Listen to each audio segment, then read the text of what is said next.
Hello, my name is Peter Murphy, and I would like to talk to you for a moment about a book I've written called A Statue for Jacob.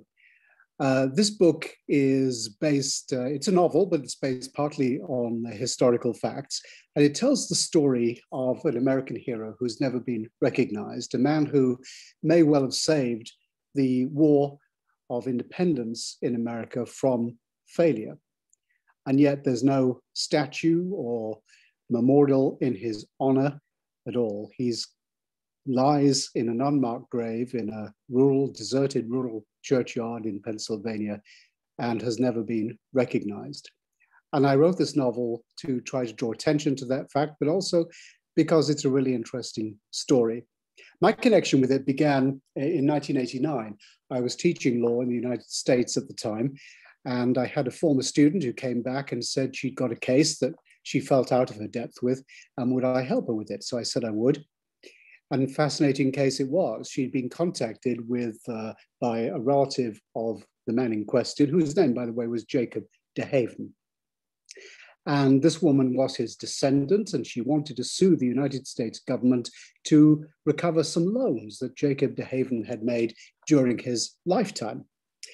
Well, the story was that in the winter of 1778, the army under George Washington was in very bad shape. They lost several battles to the British. They were starving to death. They were freezing to death. It was bitterly cold that winter. And they had very little in the way of supplies. They went to a place called Valley Forge, Pennsylvania, where they set up a winter camp. And seemingly miraculously, within a month or two, supplies had been delivered.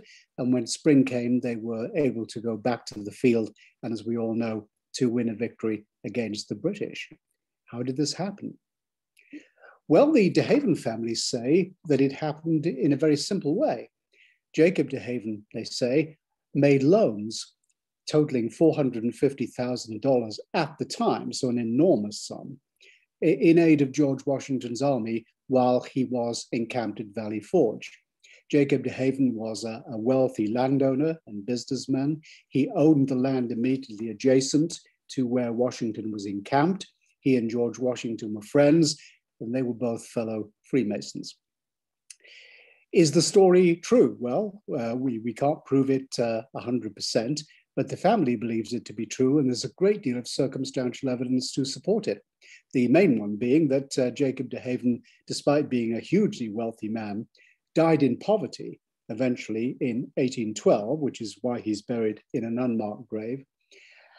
The families say that the loans of money and supplies that he made were guaranteed for repayment by the Continental Congress, and that it carried interest at the rate of 6% compound per annum.